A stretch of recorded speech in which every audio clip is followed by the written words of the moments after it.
Now, on 105.9 FM and streaming worldwide on the WMAL app, O'Connor and Company. It's 6:07. Thanks for checking out our Wednesday program here on O'Connor and Company. We're going to start your day the right way. I promise. And you'll have a smile on your face at some point because Julie always says something outrageous. Coming up in 30 minutes, Cal Thomas will be here. He'll sing a show tune. 7:05, Jeremy Hunt, chairman of Veterans on Duty, talk about the Houthis backing down. 8:05, Gordon Chang to talk about the conversation we're about to have with China over tariffs. And then at 8:35, Virginia Attorney General Jason Miyares, who wants to look into what's going on in Loudoun County with regard to transgender policies in those schools. That's all coming up. It's Larry O'Connor with Julie Gunlock. Go ahead, say something outrageous, Julie. Go ahead. It'll come. I don't have something ready. There you go. There it is. All right. Ed Martin is the temporary Attorney General for the District of Columbia, and one wonders what's the problem with his performance so far as he's actually prosecuting criminals, putting them on trial, trying to put them behind bars, trying to clean up the streets. The Attorney General's office in the District of Columbia has been so politicized and has spent so much time ignoring the corruption that goes on in D.C., has spent so much time weaponizing the law against people who that they politically disagree with, and has been used as a tool for the White House under Joe Biden, certainly, that Ed Martin has actually started to right the ship. You've even heard, I remember during the Biden administration, you heard Phil Mickelson, it's not Phil Mickelson, so Phil Mendelson, sorry. you heard I'm Great sure golfer. Phil Mickelson had an opinion about it, too. He's a bit of a lefty. Just kidding. He's actually conservative, but his nickname is Lefty because he's a left-handed golfer. Anyway, the point is, you even heard Muriel Bowser. You heard Democrats on the district council saying, part of the crime problem in D.C. is that we don't have an attorney general who's putting bad guys away. Even they were complaining about how things were run. Ed Martin comes in there, starts righting that ship. But, of course, the big complaint against Ed Martin is that he didn't have the same jihad against January 6th opponents. That's right. Or, January 6th defendants as the Democrats demanded. Right. And so he's facing his confirmation. He's still got temporary status. And here comes Tom Tilis, of all people. Tom Tilis, who, so this is a guy who, up until the last second appeared as though he was opposing Pete Hegseth at the Defense Department. He then, did this weird flex supporting Kash Patel as FBI director. I mean, it was brazen. He was taking selfies with Kash and putting out Instagram stories about their love affair and all this stuff. Look at me, I'm MAGA, man. I love Kash. And now he announced yesterday that he is blocking. Senators have a lot of power when it comes to confirmations, especially when they're of the same party of the president. And Tom Tillis of North Carolina has announced that he is going to oppose Ed Martin's nomination to be the prosecutor for the District of Columbia. And what's worse here is if it's something, I think it's 13 days now. If Ed Martin is not confirmed within 13 days, guess who gets to choose, Larry? Yeah, it's amazing. Judge Boasberg. Unbelievable. He's the one who wanted, the flight turned around. Midair. Of illegals, midair. Yeah, no, Boasberg is drunk with power. He thinks that he has more power than the president. And and Boasberg gets to make the decision. Mike Benz, who is pretty well plugged in the intelligence community here in D.C., has some contacts on the Hill and saying that blocking points right now for Ed Martin's confirmation are 5 senators: Collins, Cornyn, Cassidy, McConnell, and now you can add Tillis to the list, which would actually make it so that he will not be confirmed. Pressure needs to be put on on Tillis or on any of these other Republicans to block this. It's hard to see that this is not senators protecting their own, because Martin is going to be, just as Biden and Obama had their guy in that position. Well, Ed Martin has vowed to carry out the job as per the wishes of the commander-in-chief and as per the wishes of the President of the United States, which is exactly what we've been enduring for much of the last 20 years as Obama and Biden were president for 16 of them. And guess what that means? It means that there are very real and legitimate investigations into people like Adam Schiff that should go forward. Adam Schiff should be investigated for multiple crimes about lying under oath, about misusing and abusing his position as a member of Congress, and leaks, tons of leaks out of the Schiff office. This is Tom Tillis protecting a U.S. senator. That's just part of the equation here, but I think that's a big part of it. Yeah, this is, again, it's hard not to also think that Tillis is just, this is sort of his anti-Trump sort of, coming out and wanting to toy with Trump a little bit, because this is so important. What this country has been through, and particularly what this region has been through, with with that office filled with basically a Biden lackey and an activist. An activist. No, nothing got prosecuted. The only thing that got prosecuted was grandmas walking through the Capitol on January 6th. And there's a lot that needs to get done in the District of Columbia, and he refuses to do it.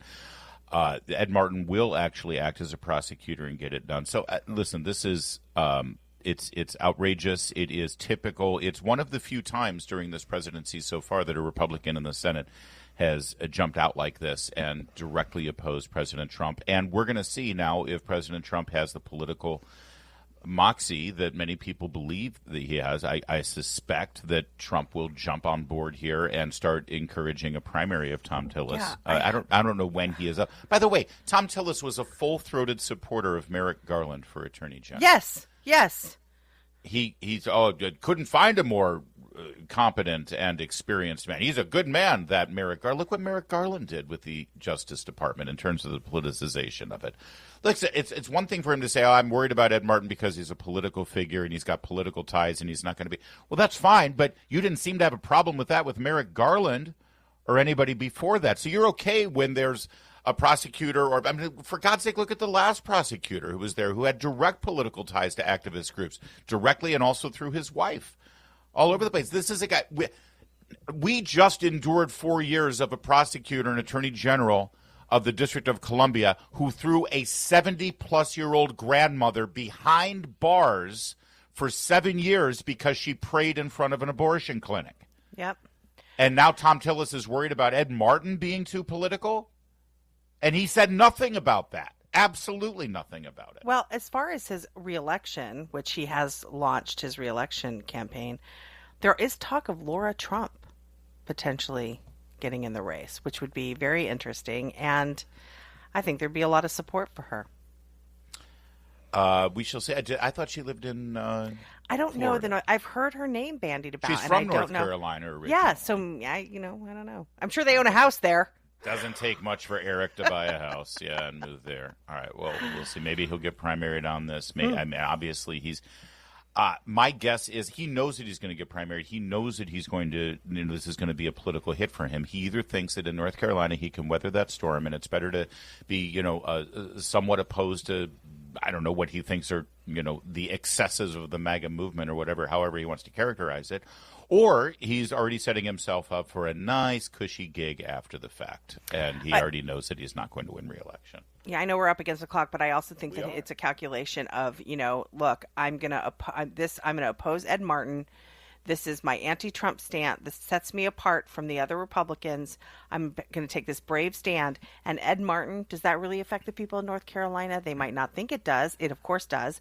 But he might say, this is a D.C. issue. I'm opposing him. So he's putting his sort of stamp there. I don't know. That's maybe they've made that calculation. The bottom line is, as far as I'm concerned, from our perspective here on WMAL in Washington, D.C., the District of Columbia will be that much more dangerous. Yes. And there will be that much. We'll have that much more crime in Washington, D.C., and Tom Tillis doesn't give a flip. 6:15 WMAL.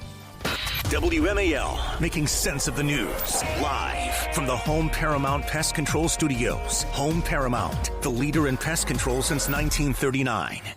All right, here is Tom Tillis telling reporters yesterday, and it's, by the way, specifically about January 6th. All of this is about January 6th. The dude did not... Right.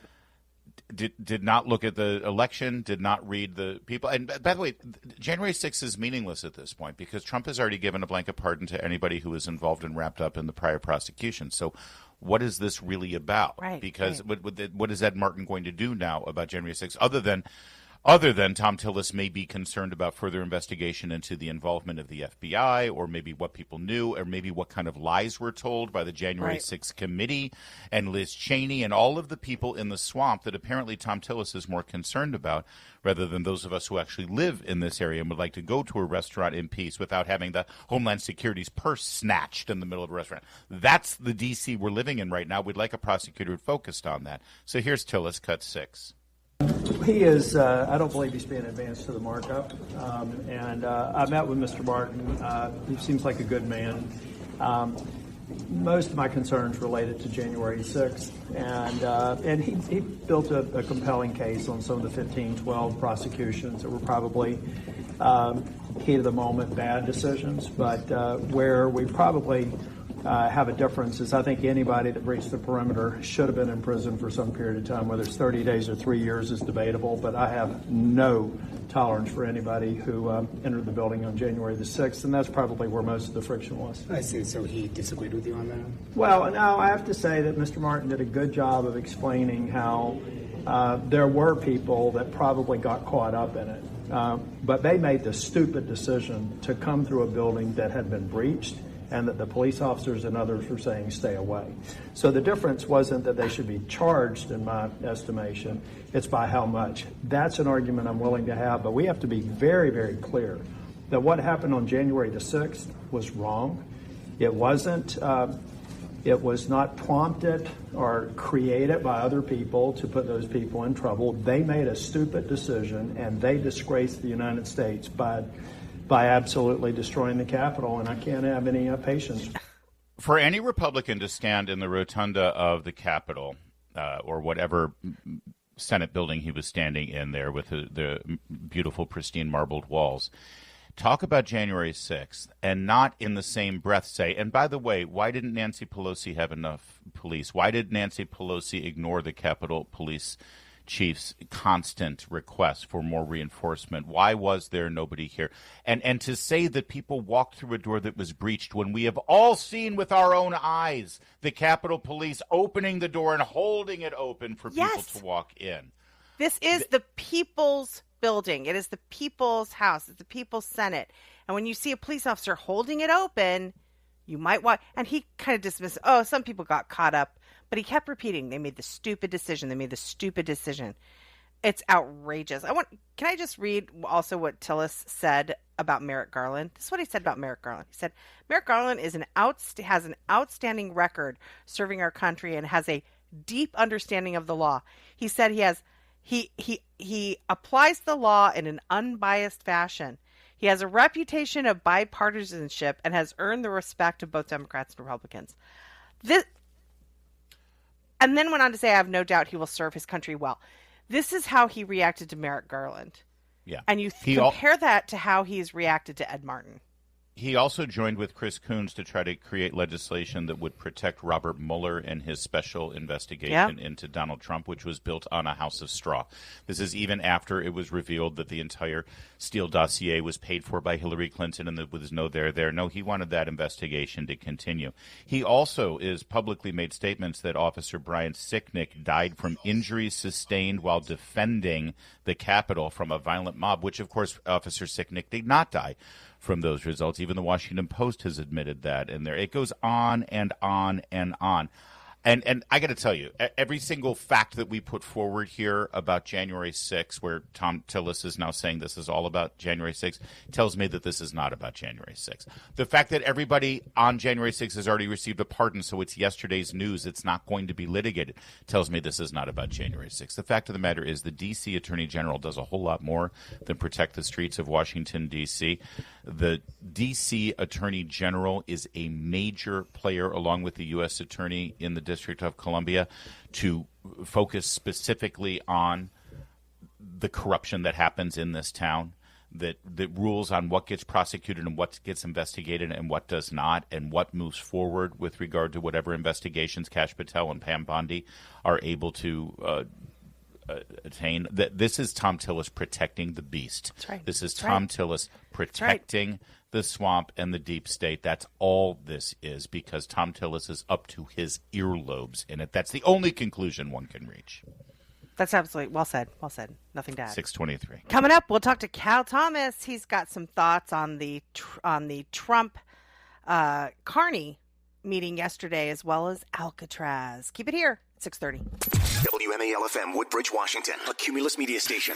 Making sense of the news. News Talk 105.9. WMAL. News now. Now on 105.9 FM and streaming worldwide on the WMAL app. O'Connor and Company.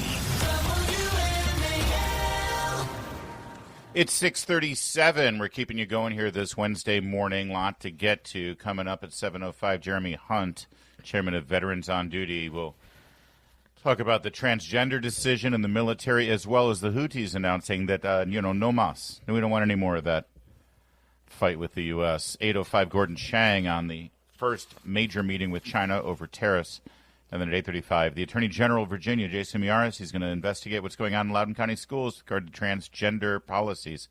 It's all coming up here on O'Connor and Company with me, Larry O'Connor, and she, Julie Gunlock. Good morning, Jules. Good morning. Can we get to our guest? We love our guest. This is one of our favorite guests. He's Cal Thomas. He's a legend, syndicated columnist, continues to crank out the important opinions on a weekly basis, and he joins us now. Good morning. Well, good morning, Larry. Good morning, Julie. It's nice to have you back, Larry. Now, look, I thought Julie did a terrific job last week. She's got a great voice for radio. Me too. She's very, very knowledgeable. And although I've not met her, I'm guessing she's probably better looking than you. You're right on all accounts. Oh, Thank Gal. you for that, So nice. It's a very low bar, though. Let's face it. Yeah, well, I want to give you a little lesson you may have not have learned, Larry. This is something Jay Leno told me years ago. I asked him after he took over for Carson why he never had a guest host like Carson did. He said, "Are you kidding? That's how I got the job." That's right. Oh, trust me. I every time I leave, I realize it could be my last time behind the mic. It's what happens. Hey, Cal, speaking of, what did you think of Prime Minister Carney, filling the void of Justin Trudeau, trying to step up and correct the course of our relationship there from Canada? Well, it was interesting, especially since Trump put out a statement on social media basically criticizing Canada and saying we don't need anything from them, his typical stuff. And then it's Mr. Warmth, he comes in, we just love Canada. I watched your debate. You did a terrific job, all this stuff. I don't know anybody who does this better than Trump does. It's just amazing to watch. So he's like a juggler. He's got all these balls in the air, and you keep watching for one to fall, and they never do. It's incredible. So I thought they might have a little news conference like they usually do with a visiting head of state, but they don't. But they're in negotiations. So now we read in the Wall Street Journal this morning that it looks like the Americans and Chinese are going to start talking trade, having representatives in Switzerland. So things are moving along. And then Trump telegraphs this huge announcement coming up by Friday or maybe Monday. Now, people are speculating. Is it going to be a ceasefire between Russia and Ukraine? Is it going to be Saudi Arabia joining the Abraham Accords? So he just keeps everybody wondering what he's going to do next, and the Democrats have absolutely nothing to say. They don't. And I just really quickly back to the White House. It is really interesting how he doesn't have these meetings, just him and the guest and the press. He surrounds himself. J.D. Vance is there. Marco Rubio is there. Stephen Miller is there. He's got a room full of people. And so it's kind of interesting that the, foreign dignitary, whoever it is, comes into a room, basically a group of people who are all on the same page. It's rather intimidating for these leaders to walk into. It's almost like walking into a buzzsaw. It's such a show of power that I think really works. That's exactly right, Julie. And this is why I am vindicated in praising your intellectual depth. the Prime Minister brought in some of his people, too. I think 2 or 3 on the couch. Yeah. But you're right. He was overwhelmed by Trump's people. And not only that, but behind Rubio and Vance was Trump's chief of staff and a whole bunch of other people. And then, the Oval Office is a small office, but it's very impressive. And I haven't seen the rest of it. It looks like it's kind of gilded a little too much. It does. Yeah. Well, Cal, speaking of the gilded White House, Michelle Obama now she's going through a process here. It's like watching her therapy in real time as she goes on podcasts or does her own podcast, and it seems to be at one big B session after another. Listen to Cut 8, her latest complaint. Because it's expensive to live in the White House. As many people don't know, much is not covered. You're paying for every bit of food that you eat. You're not paying for housing and the staff in it, but everything, even travel. If you're not traveling with the president, if your kids are coming on a Bright Star, which is the First Lady's plane, we had to pay for their travel to be on the plane. It is an expensive proposition, and you're running for 2 years and not earning an income. Cal, speaking of warmth, my goodness, what a cheery disposition she continues to have. It looks like food stamps are the only answer. I don't know. They made millions on books and all kinds of other stuff. I just found this to be astounding. And now we read, courtesy of the New York Post, that she is seeing a therapist to find out what she's going to do with the rest of her life. As for me, I like to live it day by day because, in this business, it's always a surprise. You never know what's going to come next. It's like a box of chocolates, one would say. She just sounds so out of touch, when I go somewhere, I have to pay for my children's travel. I don't understand what the point of that is. I don't know if she thinks it makes her sound sympathetic. It's just she's obviously latched onto this this idea that the only way you can show yourself as important is if you're a victim. She's very much into this victim mentality, which on the left, it works. Yeah, I wonder if they had to pay for gas for Air Force One and for the Peace limousine too. Look, you're living in the White House. Did Abigail Adams complain about that? How about Martha Washington? This is a privilege of a lifetime. You make it work one way or another. Gee, I had to pay for my own food. Well, why don't you use Uber Eats and have McDonald's shipped in? I hate to be that guy, but of all the first ladies you picked, Abigail Adams did hate living in the White House. That's my understanding. Well, I know, but she wasn't complaining about the cost. She didn't complain, not publicly. Real fast, she also said one other curious thing here that I'd love for you to comment on. Better you than me. Here's Cut 9. And at this phase of my life, I'm in therapy right now because I'm transitioning. Yeah, that's enough. Cal, do you have anything you want to add to this? Well, I just don't know where she's going to get parts. Thank you, Cal. Talk to you next week. Maybe we'll talk to you next week. It's 6:44. Mark Levin, weekdays 6 till 9 on 105.9 WMAL, making sense of the news. I'm just saying she could have used a word other than transitioning. She might want to think about that. I agree. Yeah. Just, she's got to be aware of the memes out there, right? Yeah. All right. But we wish Michelle well with whatever it is she's going through. And we're glad that she's seeking the therapy. No, weird. Let's turn our focus over to Rome, shall we, as the conclave begins this afternoon. They had their final mass. So the time of mourning of Pope Francis has concluded, at least officially in Vatican City. The cardinals had their final mass of mourning yesterday. This morning they had a mass sort of resetting their internal clocks, focusing on the conclave and the next pope. And now, presumably, one of those popes, or one of those cardinals, I should say, will be the next Bishop of Rome, which, of course, is the official title, one of the many titles of the Pope. Now, this is what's disconcerting. It's being reported by Politico, so take it for, I'm now it's Politico. Just... Yeah, I'm not buying it. They're not that shallow. Babylon B. It looks like Babylon B, but according to Politico, the cardinals are watching Conclave, the movie, for guidance on the actual conclave. Well, now... I want off this planet. I want off this planet. I want off this planet. Excuse me, this is not how they did it in the movie. Oh, my God. Really? Is that what we're reduced to? Ay. There's 133 cardinals. But here's the thing. There's only a small handful of them who have actually participated in a conclave. It's kind of weird to think about that there's such a small number of people who participate in this incredibly momentous and consequential experience. Yeah. So apparently, and what's funny is I've heard an interview with one of the cardinals who attended the last conclave, and they were like, "So, did you see the movie? How authentic was it?" And he said, "It's nothing like that." So it's nothing like that. So of course the cardinals are using it and treating it like some freaking documentary. Stop. I don't believe this. I don't. First of all, is this one of Politico's famous, according to sources? I don't believe it. I don't believe it. I'm not gonna. That's I'm not exactly gonna. what No. it is.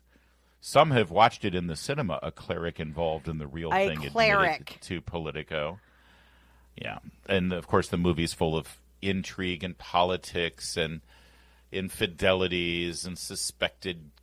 Well, I mean, anytime you see John Lithgow involved, you know he's corrupt. Exactly. Although, honestly, I knew there was a trans involved in the movie Conclave. I assumed it was Lithgow. Didn't. Only because of World According to Garp, right? I mean, that was his that's right. first big movie. Gosh. Lithgow That's evokes right. a bit The of nurse. a trans Was he a thing. nurse? Yes, he dressed as a nurse. Yeah. Yes. Anyway, And he wasn't there you go. bullying anyone. Didn't pass. Conclave. Do you have any? Do you have a favorite? Do you have an inside track? Do you have a thought? I don't really have a favorite. I'm praying, obviously, that this all goes smoothly. Of course, I like Pizza Balla because I want to say that name. Pizza Balla. No, do you? I don't, but I will tell you this. Back in the early blogging days, like pre-Breitbart, when I was still working in theater, I had a blog that I just did just because everyone was, let's start a blog, right? So I think it was on Blogspot or whatever. Was it when you were anonymous? Semi-anonymous, yeah. But I didn't write too many controversial things. So anyway, during the conclave, I predicted that Ratzinger would be chosen to replace John Paul II, and I was right. And I predicted it like 2 days ahead of time. And it got picked up by Les. Like, wow, this guy really nailed it. And you have no predictions. I have nothing this time around. Last time, I don't think it was that bold a prediction. I think it was pretty obvious that Ratzinger had the inside track. So I don't. Yeah, I've been kind of bad. I really have not been following it as closely. I mean, we had dinner with some good friends, and I mean, those two had serious theories on who was going to, and they've really been following it, and they're praying for a specific, nominee. I guess you say. What do you say? It's not nominee. What do you call candidate? I suppose candidate, they're candidates, maybe. Right. Anyway, we shall see. The old saying is, if you're a pope going into the conclave, you will remain a cardinal coming out. And I'll just let you marinate on that. It's 6:53.